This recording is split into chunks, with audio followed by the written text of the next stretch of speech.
ኣብ ህይወት ብኸመይ ስምዒታዊ ሓርነት ትጎናጸፍን ብሰባትን ነገራትን ከይተረበሽካ ብሰላም ትነብርን ምንጪ መርበብ ሓበሬታ ስቶይክ ሳጋ ትርጉም ገብረ ሚካኤል ፍሳዬ ካልኣይን ናይ መወዳእታን ክፋል 6 ካብ ርእይቶ ካልኦት ሰባት ርሓቕ ሓደ ዘኹርዓካ ሓሳባት ንሰባት ኣካፊልካዮም ንበል እንተኾነ ኣብ ክንዲ ደገፍ ነቐፌታ ወይ እውን ግብረ መልስኻ ምሃብ እንተተቆጢቦም እዚ መሪር ጓህዚ ሓቂ እዩ ናብ ነብሰ ምጥርጣር እውን ክመርሕ ይኽእል እዩ ይኹን ደኣ እምበር ንገዛእ ርእስኻ ንምንታይ ንርእይቶታቶም ክንዲ ዝዋጋ ዝህቦ ዘለኹ ብምባል ክትሓትት ኣለካ ናይ ገዛእ ርእስኻ ቅቡልነት ኣብ ውሽጥኻ እዩ ዘሎ ኣብ ግዳማዊ ቅቡልነት ምምርኳስ ማለት ደድሕሪ ጽላሎት ሙጉያይ ማለት እዩ ብሓቂ ድማ ክትጭብጦ ዝከኣል ኣይኮነን ስምዒታዊ ሓርነት ጅምር ንኽብርታትካ ብርእይቶ ካልኦት ሰባት ምግላጽ ምስ ተቋርጽ እዩ ብኸምዚ ድማ ሕሰብ ነፍሲ ወከፍ ሰብ ንዓለም ብናይ ገዛእ ርእሱ መነጽር እዩ ዝሪኣ ሓደ ሰብ ብዛዕባኻ ዝዛረቦ ነገር ካባኻ ንላዕሊ ንዕኡ ዝገልጽ እዩ ንርእይቶታቶም ብውሽጥኻ ተኳማስዖት ኮይንካ ግን ኣብ ልዕሊ ስምዒታትካን ውሳነታትካን ስልጣን ሂብካዮም ኣለኻ ማለት እዩ ብሕፅር ዝበለን ሓያልን ኣገላልጻ ስለምንታይ ካልእ ሰብ ንህይወትካ ክቆጻጸሮ ተፍቅድ ዝብል እዩ ኣስተውዕል ክብርታትካ ኣብ ዋጋ ዕዳጋ ዝወርድ ኣይኮነን ውዳሰ ይኹን ነቐፌታ ምስቲ ካልኦት ሰባት ንዓኻ ዝሓስቡኻ እውን ዝተሓሓዝ ኣይኮነን ብግዳማዊ ነውፂ ዘይንቕነቕ ውሽጣዊ ጸጋ እዩ እዚ ስዕብ ግብራዊ ኣብነት እስከ ንርአ እትፈትዎ ዘመናዊ ክዳን ተኸዲንካ ከለኻ ሓደ መሳርሕትኻ ሕልፍ ክብል ደስ ዘይብል ርእይቶ ሂቡካ ንበል ኣገዳሲ ምርጫ እዩ ሓሳባቱ ንርእሰ ምትእማንካ ክዕንወ ድዩ ወይስ ንገዛእ ርእስኻ ርእይቶኡ ንሓጎስካ ከጉድሎ ከም ዘይክእል ከተዘኻኽር ኢኻ ካልኦት ከጽድቑለይ ኣለዎም ካብ ዝብል ሓሳብ እንተተገላጊልካ ገዛእ ርእስኻ ሓቀኛ ህይወት ክትነብር ነጻ ክትሓድጋ ኢኻ ስቶይካዊ ፈላስፋ ኤፒክቴተስ ከምዚ ይብል ከተመሓይሽ እንተደሊኻ ዓሻዊ ዓንጃል ኮይንካ ንኽትረአ ክትቅበሎ ኣለካ እዚ ከቢድ ክኸውን ይኽእል እዩ እንተኾነ ግን ሓራ ዘውፅእ እዩ ይብል ዝበዝሕ ግዜ ዕቤት ኣንጻርቲ ልሙድ ህይወት ክትጓዓዝ ከም ዘለካ ወይ ድማ ካልኦት ዘይርድኦ ነገራት ክትገብር ከም ዘለካ ዝጠልብ እዩ ካብ ካልኦት ቅቡልነት ክትረክብ ምጽባይ ንድሕሪት ጎቲቱ ዝሕዝ እዩ ዋላ እኳ ብጌጋ ዝርድኦ እንተኾኑ ናይ ገዛእ ርእስኻ መገዲ ምኽታል ግን ሓራ ዘውፅኣካ እዩ ካብ ርእይቶ ናይ ካልኦት ንምልቓቕ ብኸመይ ትጅምር ኣብነት እንሆ ኣገዳስነቶም ሕተት ናይ ዝኾነ ሰብ ርእይቶ እንተተሓሳሲቡካ ንነብስኻ እዚ ርእይቶ ስለምንታይ ንዓይ ዘገድሰኒ ኣብ ህይወተይ እንታይ ዓይነት ስልጣን ክህልዎ ይኽእል ብምባል ሕተታ ንኽብርታትካ ደጊምካ ረጋግጽ ኣብቲ ካልኦት ጽበይዎ ዘይኮነስ ኣብቲ ዘገድሰካ ጥራይ ኣተኩር ኣብ መትከላትካን ሸቶታትካን መሰረት ግበር ነፃ ንምዃን ተለማመድ ነቐፌታ ወይ ፍርዲ እንተመጺእካ ብዘይ ዕጢጢ ተቐበሎ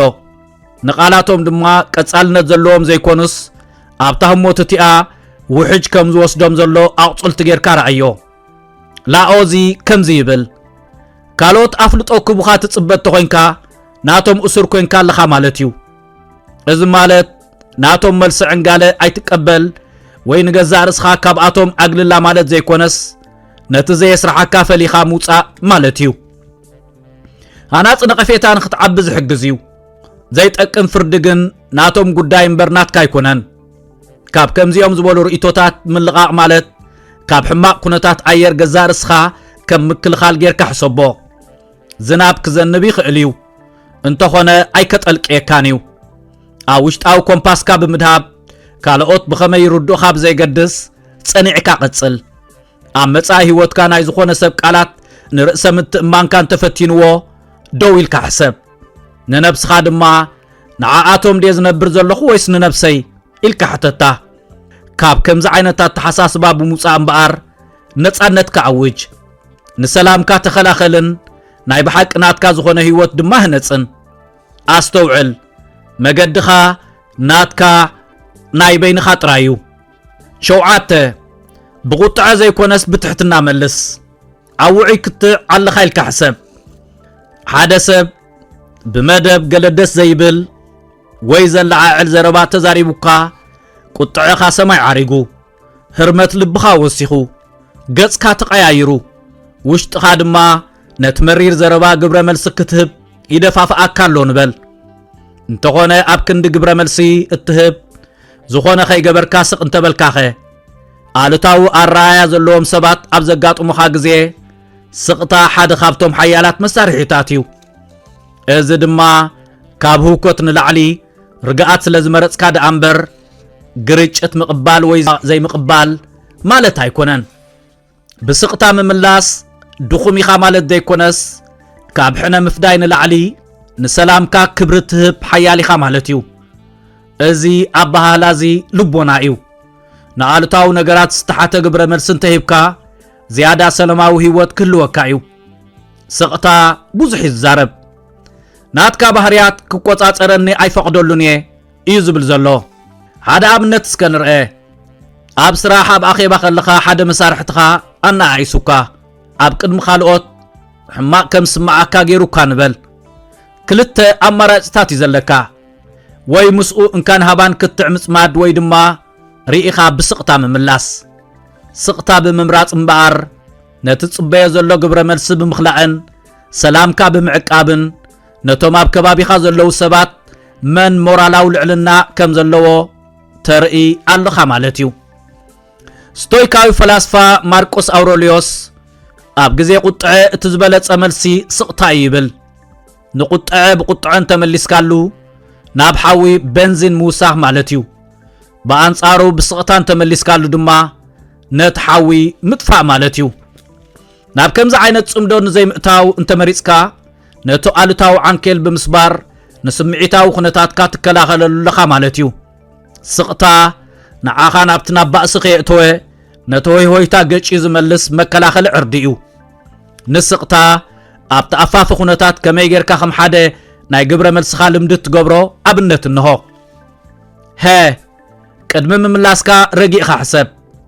ዝኾነ ሰብ ተኽታኽ ቃላት እንተተዛሪቡካ ቅድሚ ምዝራብካ ዝተወሰነ ግዜ ውሰድ ምኽንያቱ ስቕታ ንዝያዳ ንጻረ ዕድል ዝህብ እዩ ብዘይ ነብሰ ምክልኻል ብጽሞና ስማዕ ሓደ ግዜ ሰባት ከስተንፍሱ ወይ ክስምዑ ይደልዮም ብዛዕባ ነብስኻ ከተረድእ ከይሓሰብካ ብዘይ ምቁራጽ ንኽዛረቡ ሕደጎም ኣድላይ ኣብ ዝኾነሉ ግዜ ጥራይ ተዛረብ ግብረ መልሲ ዘድሊ እንተኾይኑ ብህድኣት ብዓቐንን ኣብ ልኩዕን ክኸውን ከም ዘለዎ ግበር ናይ ቡድሃ ኣስተምህሮ ነዚ ዘዘኻኽረና እዩ ንሱ ድማ ነቲ ስቕታ ዘመሓይሽ እንተኾይኑ ጥራይ ተዛረብ ዝብል እዩ እዚ ማለት ንስምዒታትካ ትጾጦም ኣለኻ ማለት ኣይኮነን እንታይ ደኣ መዓስን ብኸመይን ትገልጾም ትመርጽ ኣለኻ ማለት እዩ ኣስተውዕል ስቕታ ነቲ ሽግር ይኣልዮ ዘይኮነስ ጸዓትካ ኣኪብካ ጸኒሕካ ኣብ ኣገዳሲ ህሞት ድምፅኻ ንኸተስምዕ ዝገብር እዩ ብዛዕባ ብቁጥዐት ተዛረብካዮም ቃላት ክንደይ ግዜ ከም ዘጣዕሱኻ እስከ ዘክር ስቕታ እምበኣር ነዚ ጣዕሳ ዘወግድ እዩ ኣብ ክንዲ ብስምዒት ተደሪኽካ ትምልስ ድማ ኣዕሚቕካ ንኽትሓስብ ንኽትግምግምን ብልቦና ንኽትምልስን ዝሕግዝ እዩ ስለዚ ድማ ስቕታ ልዕል ቃላት እዩ ዝበሃል ኣብ ዝቕጽል ህይወትካ ሓደ ሰብ ተኽታኽ ቃላት እንተተዛሪቡካ ደው ኢልካ ሕሰብ ንነብስኻ ድማ ምምላሰይ ረብሓ ኣለዎ ድዩ ወይስ ነቲ ኩነታት መሊሱ ዘጋድድ እዩ ብምባል ሕተታ ስቕታ ብምምራጽ ሰላምካ ክትሕሉ ሓይሊ ከተርኢ ነቲ ዛንታ ክትቆጻጸሮን ትኽእል ኢኻ ኣስተውዕል ስቕታ ማለት ግብረ መልሲ ዘይምህላው ማለት ኣይኮነን እንታይ ደኣ ህላዌ ልቦና ኪኖቲ ዋዕዋዕ ዘሎ ኩነታት ምርኣይን ሰላመይ ደአምበር ቃላትካ ክቆጻጽሩን ይክእሉን እዮም ምባልካ ዘመልክትን እዩ እዚ ድማ ድምጽኻ ከየስማዕካ ነቲ ቃልሲ እትስዕረሉ ኣገባብ እዩ ሸሞንተ ቁጥዐ ንምምካን ምስጋና ኣዘውትር ኣብ ዝተወሰነ ግዜ ኩሉ ነገር ክበላሾ ይኽእል እዩ መደባትካ ፋሕፋሕ ኢሉካ ሓደ ሰብ ሕማቕ ዘረባታት ተዛሪቡካ ንኣሽቱ ዘይምስማዓት ዘይጽወሩ ኮይኖምኻ ቁጥዐኻ ገንፊሉ ንምንታይ ኩሉ ነገር ክበላሾ ክኢሉ ብምባል ኣብ ሓሳብ ኣለኻ ንበል ተረጋጋ ኣብ ክንዲ ነፍሰ ከፍ ዝተበላሸወ ነገር እትሓስብ ኣድህቦኻ ናብቲ ብጽቡቕ ዝቕጽል ዘሎ ነገራት እንተቐየርካኸ ምስጋና እምበኣር ቁጥዐ ናብ ርግኣት ናይ ምቕያርን ዋላውን ነቲ ጸንከረ ህሞት ዳግም ናብ ናይ ኣረኣያን ሰላምን ዕድል ናይ ምምላስን ሓይል ኣለዎ እቲ ሓቂ ኣብ ሓደ ግዜ ቁጥዐን ምስጋናን ክስማዓካ ዘይክእል ምዃኑ እዩ ምስጋና ኣእምሮና ንምስትኽኻል ንጥቀመሉ መቆጻጸሪ ሞልጎም እዩ ምስጋና ካብ ዓንኬል ኣሉታዊ ኣተሓሳስባ መዝሒቑ ዘውፅኣናን ዋላውን ኣብቲ ጽንኩር ኩነታት ጌና ጽቡቕ ነገር ከም ዘሎ ዘዘኻኽረናን እዩ ሓደ ቀሊል ኣብነት እስከ ንውሰድ ኣገዳሲ ቆፀራ ከተርክብ እናተጓዓዝካ ብጻዕቂ ምንቅስቓስ መካይን ተታሒዝካ ኣለኻ ንበል ኣብ ከምዚ ኩነታት ኣብ መንጎተን መካይን ኮይንካ ካብተን ጸርጽር እዚ ስዕብ መፍትሒ ኣገባባት ፈትን ኣዕሚቕካ ብምስትንፋስ ብዛዕባ ሰለስተ ከተመስግኖም ዘለካ ነገራት ሕሰብ ምናልባት መኪና ምውናንካ ሓደ ሓቂ እዩ ካልእ እቲ ጽበየካ ዘሎ ዕድል እዩ ሳልሳይ እቲ ኣብ ሬድዮ ትሰምዖ ዘለኻ ሙዚቃ እዩ እዚ ንኣሽቱ ክመስል ይኽእል እዩ እንተኾነ ከምዚ ዓይነት ናይ ኣተሓሳስባ ኣንፈት ምቕያር ንስምዒታዊ ኩነታትካ ብቕጽበት ክምልስ ዝኽእል እዩ ቺቸሮ ዝተባህለ ፈላስፋ ምስጋና እቲ ዝበለጸ ውርዝናዊ ጭውነት ጥራይ ዘይኮነስ ምንጭ ኩሎም ካልኦት ነገራት እዩ ምስጋና ቁጥዕ የጥፍእ ማለት ኣይኮነን እንታይ ደኣ ምትዕጻፍ ይሃንጽ ትዕግስቲ የተባብዕን ኣብቶም ቀንዲ ዘገድሱኻ ነገራት ንኸተድህብ ዝሕግዝን እዩ ኣብ ዝኾነ ግዜን ቦታን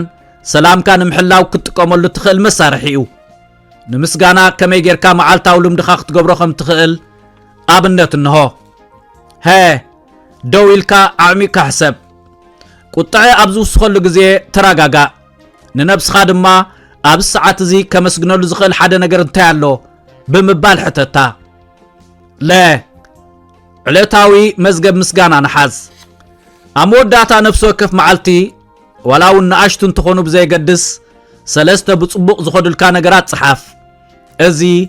ኣእምሮኻ ነቲ እወታዊ ነገራት ንኽእልሽ ዘለማምድ እዩ ንምስጋና ከም መስተኻኸለ ኣገባባትካ ተጠቀመሉ ሓደ ብድሆን ተገጢሙካ ካብቲ ኩነታት እንታይ ክትመሃር ከም ትኽእል ወይ ከመይሉ ክብእስ ይኽእል ሕሰብ ምስጋና ኩሉ ግዜ ነቲ ዘለካ ነገራት ኣፍልጦ ብምሃብ ዝመጽእ እዩ ንኣብነት ሓደ ሰብ ሕማቕ ኩነታት ነቒፉካ ንበል ኣብ ከምዚ ኩነታት ዋላውን ብኣኽብሮት ዝቐረበ እንተዘይኮነ ኣብ ክንዲ ቁጥዐ ዝወረካ ካብዚ መልሲ ዕንጋለ እዚ ክመሃር ዕድል ብምርካበይ ምስጋና ይልዑል እዩ ብምባል ተረጋጊእኻ ነቲ ኩነታት ከተስተኻኽሎ ፈትን እዚ ማለት ንባህርያት ናይቲ ካልእ ሰብ ሕድገት ጌርካሉ ለኻ ማለት ዘይኮነስ ስምዒታትካ ንኽትቆጻጸር ዝሕግዘካ እዩ ቡድሃ ኣብ ዝተሳዕናሉ ግዜ ኣመስገንቲ ንኹን ብምባል የዘኻኽረና ሎሚ ዓብ ነገር እንተዘይተምሃርና ንእሽቶ ነገር ግን ተማሂርና ኣለና ንእሽቶ ነገር እንተዘይተምሃርና ድማ ብውሕዱ ኣይሓመምናን እንተሓመምና ድማ ኣይሞትናን ስለዚ ኩልና ኣመስገንቲ ንኹን ምስጋና ካብቲ እንታይ ዘይብልና ዝብል ናብ እንታይ ዘለና ዝብል ኣተሓሳስባ ከም ነድህብ ዝገብር ሓይሊ እዩ እዚ ማለት ተስፋ ምቁራጽ ወይ ቁጥዕ የለን ማለት ኣይኮነን እንታይ ደኣ ነቲ ንቅድሚት ከሰጉመካ ዝኽእል ነገራት ካብቲ ንድሕሪት ዝጎተካ ነገራት ብቐዳምነት ምምራጽ ማለት እዩ ኣብ ዝቕጽል ህይወትካ ብቁጥዕ እንተተፈቲንካ ደው ኢልካ ሕሰብ ኣብዛ ሕጂ ህሞት እንታይ ከመስግኖም ዝኽእል ነገር ኣለኒ ብምባል ድማ ንገዛእ ርእስኻ ሕተት ከምዚ ብምባልካ ምስጋና ነቲ ቁጥዕ ጠቕሊሉ የጥፎ እዩ ማለት ኣይኮነን ኣብዚ ህሞት እዚ ሰላም እትረኽቦ ነገር ዘይኮነስ ባዕልኻ እትፈጥሮ ነገር ምዃኑ ከተስተውዕል ክትጅምር ኢኻ 9 ነቐፌታ ከም መሳርሒ ዕቤት ቅረጾ ሓደ ትሕበነሉ ሓሳብ ንሰባት ኣካፊልካ ንበል እዚ ምናልባት ኣብ ስራሕካ ወይ ኣብ ማሕበራዊ ሚድያ ንስዕሩኽትኻ ክኸውን ይኽእል እዩ ሓደ ካብኣቶም ንሓሳባትካ ሽዑ ንሽዑ ብኣሉታን ተነቒፍዎ ቀዳማይ ዝመፀልካ ሓሳብ ነብሰ ምክልኻል ምናልባት እውን ቁጥዕ ክኸውን ይኽእል እዩ ከምዚ ዓይነት ክስማዓካ ባህርያዊ ነገር እዩ ኣብ ከምዚ ኩነታት ኩሉ ፃዕረታትካ ኣሉታዊ ምላሽ ገጢምዎ ኣሎ ማለት እዩ ይኹን ደኣ እምበር ነቲ ዘጋጥመካ ነቐፌታ ከም መጥቃዕቲ ዘይኮነስ ከም ንዕቤት ዝረኸብካዮ ዕድል ብምርኣይ ደጊምካ ናብ ረብሓኻ ክትቀርጾ እንተፈተንካኸ ነቐፌታ ብኸመይ ኣገባብ ተዋሂቡካ ብዘይገድስ ብልቦና እንተተዓዚብካዮ ዋጋ ኣለዎ ሓሲብካዮም ዘይትፈልጥ መፍትሒታት ከርእዩኻ ይኽእሉ እዮም ንኣተሓሳስባኻ ዝፍትሽን ንምምሕያሽ ዝዕድምን እውን ክኸውን ይኽእል እዩ ኣተሓሳስባኻ እንተቐይርካ ነቐፌታ ከም ምንጭ ተስፋ ምቑራጽ ዘይኮነስ ከም መሳርሒ ንውልቃዊ ብሉጽነት ዘገልግል እዩ ሓደ ኣብነት እንሆ ኣስተምህሮ ክትብ ትዳለለኻ ኢልካ ሕሰብ መሳርሕትኻ ድማ ኣብቲ ዘዳለኻዮ መደባት ብዙሕ ኣጓፋት ረኺቦም ኢልካ ንበል ኣብ ከምዚ ኩነታት ክመፀካ ዝኽእል ሓሳብ ከዳኹምን እዮም ዝሓስቡ ዘለዉ ብምባል ንሓሳባቶም ምንጻግ ወይ ድማ ተረጋጊእኻ እዕሚቕካ ምሕሳብ እዩ ከምዚ ኢልካስ ክሕሰብ እዚ ዝብልዎ ዘለዉ ሓቅነት ኣለዎ ድዩ ነዚ ነቐፌታ ብኸመይ ንምምሕያሽ ክጥቀመሉ ይኽእል ነዚ ካልኣይ ኣገባብ ብምምራፅ ነቲ መጥቃዕቲ ዝመስል ዝነበረ ርእይቶ ከም መደያይቦ ደረጃ ክትጥቀመሉ ትኽእል ኢኻ ነዚ ዝገልጽ ሓደ ለባማ ተሓሳስባ ኣሎ ንሱ ድማ ነቐፌታ ልክዕ ከም ዝናም ንሰራውር ከይሃሰየ ንዕብየት ዝድርኽ ምቁር መግቢ ክኸውን ይኽእል እዩ ዝብል እዩ እዚ ማለት ግን ኩሉ ነቐፌታ ዋጋ ኣለዎ ወይ እውን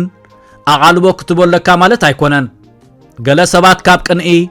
ተንኮል ወይ እውን ሕፅረት ኣፍልጦ ተበጊሶም ዝነቕፉ ኣለዉ እቲ መፍትሒ ድማ ነቲ ሰማዕካዮ ነቐፌታ ብምምማይ ነቲ ሃናፂ ሓሳባት ምውሳድን ነቲ ኣዕናዊ ሓሳባት ምጉሓፍን እዩ ነቐፌታ ብኸመይ ብጸጋ ንቕበሎ ዝሕግዘና ኣብነት ድማ እንሆ ግብረ መልሲ ምሃብካ ደው ኢልካ ሕሰብ ነቐፌታ ምስ ዘጋጥመካ ንዝተወሰነ ህሞት ሕሰብ እዚ ብስምዒት ካብ ምምላስ ዘድሕነካ እዩ ነቲ ምንጭ ገምግሞ ግብረ መልሲ ዝህብ ዘሎ መን ምዃኑ ኣብ ግምት እትዎ ብኣኻ ዝግደሱ ሰባት ድዮም ኣረኣዮም ኣብ ኣፍልጦ መሰረት ዝገበረ ድዩ ነቲ ሓቂ ፍለጦ ዋላ እውን ብሕማቕ ኣገባብ እንተቐረበ ነቐፌታ ጠቓሚ ሓሳባት ክህልዎ ይኽእል እዩ ኩሉ ግዜ ካብዚ እንታይ ክመሃር ይኽእል ብምባል ድማ ገዛእ ርስኻ ሕተት ተወሳኺ ውልቃዊ ኣብነት እስከ ንርአ ሓደ ኣባል ስድራ ቤትካ ብዛዕባ ምርጫታትካ ወሳኒ ነቐፌታ ሂቡካ ንበል ብዛዕባ ሞያኻ ወይ ኣገባብ መነባብሮኻ ክኸውን ይኽእል እዩ ኣብ ክንዲ ናብ ክትዕ ክትኣቱ ወይ ዘረባ ክትዓጹ ትፍትን ዘተሓሳስበካ ዘሎ ሰሚዐየ ኣለኹ ብዛዕባ ዝበልካዮ ክሓስበሉ እየ ዝብሉ ሓረጋት ክትጥቀም ትኽእል ኢኻ ከምዚ ዓይነት ግብረ መልሲ ብስለት ዘርኢ እዩ ነቲ ግጭት ከየናሃሃርካ ድሒርካ ንኽትሓስበሉ እውን ዕድል ዝህብ እዩ ኤፒክቴተስ ምዝ ሓሳብ ዝኸይድ ግዜ ዘይስዕሮ መዘኻኸር ኣለዎ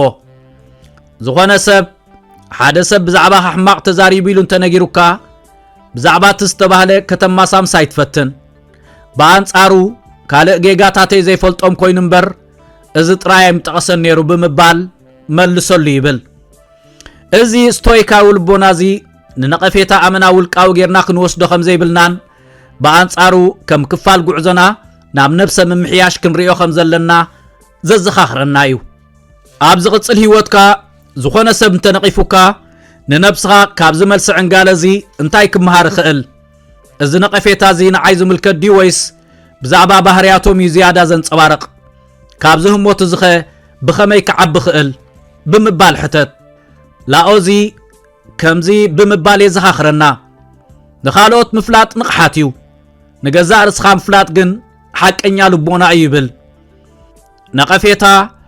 ብቑኑዕ ኣእምሮኣዊ ኣቃውማ እንተተራእዩ ገዛእ ርስኻ ብዝበለፀ ንኽትርዳእ ዝሕግዘካ መስትያት እዩ ኩሉ ግዜ ሙችእ ማለት ኣይኮነን ይኹን ደኣ እምበር ዋላ እውን መሪር እንተኾነ መልሲ ዕንጋለ ንኽትቅበል ተዓጻጻፍነት ትሕትናን ሓያል ውልቃዊ እንታይነትን ዘማዕብል እዩ سلازي أبز قصل هيوتكا نقفيتان تقاطموكا دويلك حسب داغماي نابرب حاقا قرصو كم مسناخل زي كونس كم مدايايبو درجة ناولك أو بلوتنت رأيو أستوعل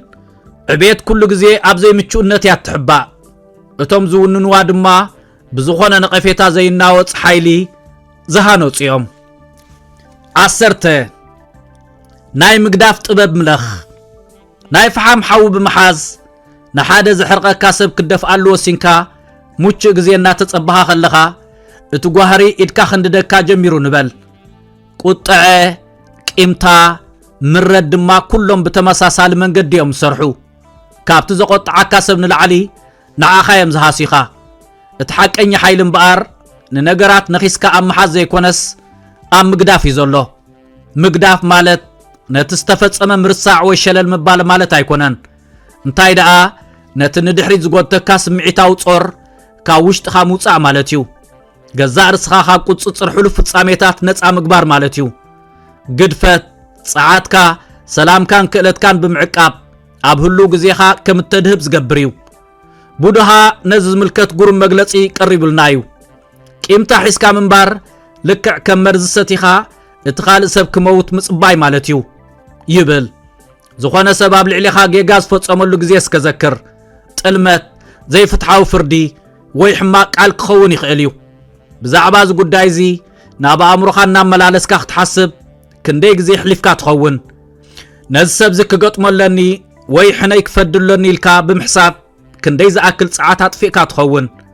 مقداف مبار اب حلف تصميدكا كم متراف زدحنكان نقدميت كسغوم زخلكان مدهانيت نايز موداتا زيبلو عدتيو حدا ابنت انه اب صراحكا اسخاب زقربكاي حسابات حدا مسارحتخا موغوس رخيبلو نبل بز زي فتحاو تكبار ناي سراح كونتات كان افراينت كان تصليو نمعالتات ناتحمسكا كتحلفو تغليخا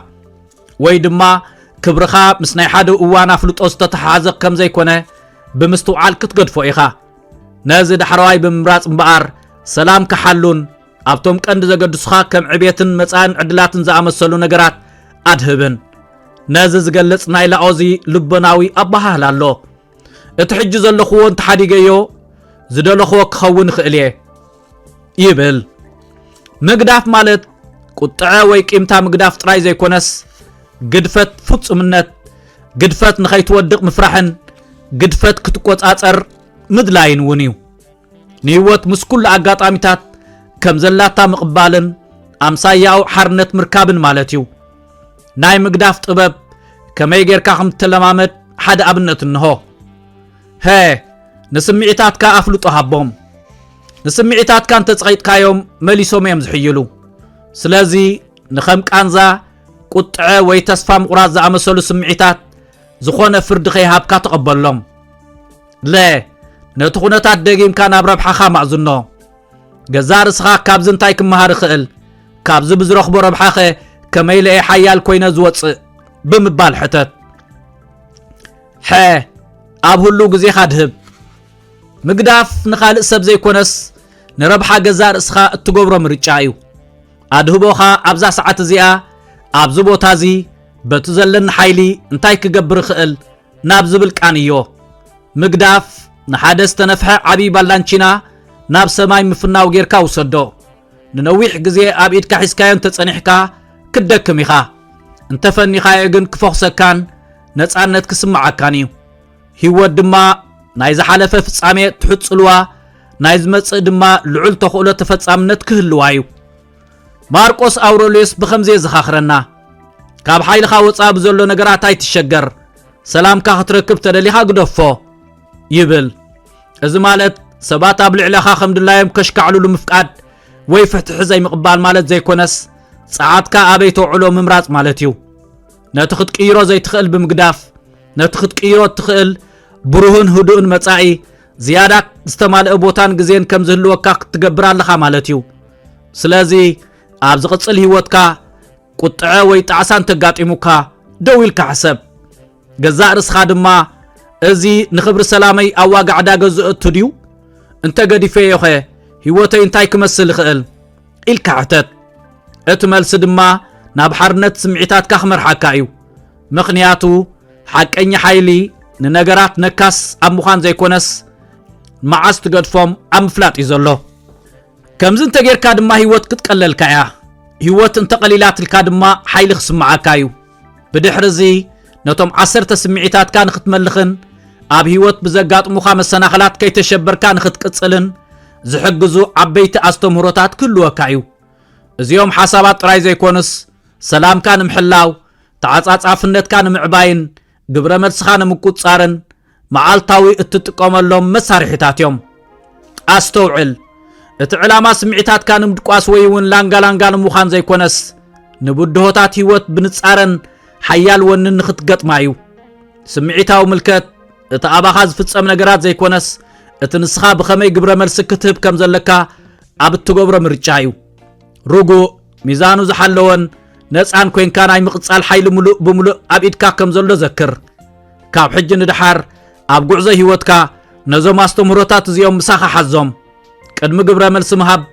ደው ኢልካ ምሕሳብ ኣዘውትር ንፀዓትካ ዝከላኸለሉ ዶባት ኣቕምጥ ነቶም ካብ ቁፅፅርካ ወፃኢ ዝኾኑ ነገራትን ሰባትን ድማ ግደፎም ነፍሲ ወከፍ ካብ ቁጥዐ ንሰላም ኣብ ዝመረፅካሉ ግዜ ሓደ ስጉምቲ ናብቲ ክትነብሮ ዝግባኣካ ዘይፀዓድ ህይወት ሰጊምካ ኣለኻ ማለት እዩ ኣስተውዕል ስምዒታዊ ሓርነት ናይ መወዳእታ ዕላማ ዘይኮነስ ልምምድ እዩ ስለዚ ገዛእ ርስኻ ብቐጻሊ ከም እትላመድ ግበራ ብንቕሓት ቀጽሎ መዓልታዊ ድማ እንሓየልካ ትከይድ ኢኻ ክቡራት ተኸታተልቲ መደብ ሞዛይክ ባህሊ ኣብ መወዳእታ እዚ ክፋል ኣስተምህሮ እዚ ረብሓ ኣለዎ ኢልኩም ተሓሲብኩም ንዓኹም ጥራይ ኣይትግበርዎ ነቶም ኣብ ህይወቶም ተወሳኺ ርግኣት የድልዮም እትብልዎም ሰባት ኣካፍሉ ብተወሳኺ ኣብ ጽንኩር ኩነታት ከይትረበሽኩም እትቕጽልሉ ናይ ገዛእ ርእስኹም ተመክሮ እንተሃልይኩም ኣብ መውሃብ ርእይቶ ከተካፍሉና ደስ ይብለና ክሳብ ኣብ ዝቕጽል መደብ እንራኸብ ብዝኾነ ነገር ከይትረበሽኩም ብሰላም ጽንሑ ብስራት ነፍቀርት ንባብ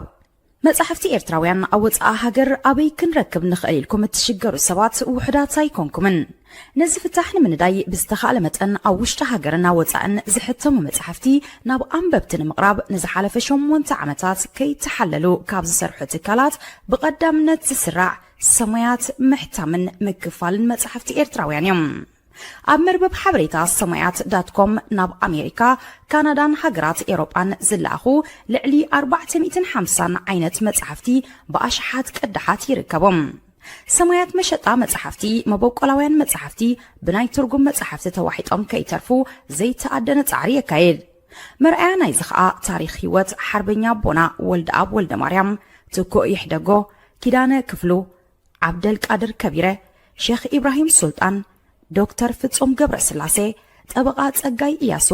ኣዝማች በርሀ ገብረ ኺዳን ብላታ ካሕሳይ ማሉ ጀነራል ኣማን ዓንዶም ብርሃና ብጸልማት ወዘተ ዝኣመሰሉ ልዕሊ 35 መበቆላውያን መጽሕፍቲ ሕቲሙ ኣብ ምክፍፋል ይርከባሎም ሰማያት መሸጣ መጽሕፍቲ ዝርግሐ መጽሕፍቲ ንምድንፋዕ ንቕሓት ኤርትራውያን ክብ ንምባልን ንኤርትራውያን ጸሓፍትን ደረስትን ንምትብባዕን ኣብ መላእ ዓለም ምስ ዝርከቡ ኣብ ምሻጥን ምክፍፋልን መጽሕፍቲ ኤርትራውያን ዝነጥፉ ውልቀ ሰባትን ትካላትን ተረዳዲኡ እናሰርሐ ንዕብየት ስነ ጽሑፍ ሃገርና መሪሕ ተራም ምጽዋት ይርከብ ናይ ቅድምን ሓድሽ መጽሕፍቲ ንምርካብ ምርጫኹም ኣብ ሕብራት መንግስታት ኣሜሪካ ንዝመደበሩ ሰማያት መሸጣ መጽሕፍቲ ይኹን ምርጫኹም ዘዳለኹም መበቆላዊ ጽሑፋት ብመልክዕ መጽሓፍ ናብ ኣንበብቲ ንምቕራብ ሰማያት ምሕታምን ምክፋልን መጽሕፍትኹም ብዝደለኹም ዓይነት ወረቐትን ገበርን ብርትዓዋ ጋሕቲሙ ከረክበኩም ይኽእል መኣስ ዝጥራሕ ጽሑፍኩም ክኢላ ቋንቋ ክሓልፎ ሓገዝ ኣርትዖትን ንድፊ ገበርን ዝሰርሑልኩም ክኢላታት ኣብ ምርኻቡን ሓገዝ ክንገብር ንኽእል ብጽሑና ብስራሕና ክትዓግቡ ኢኹም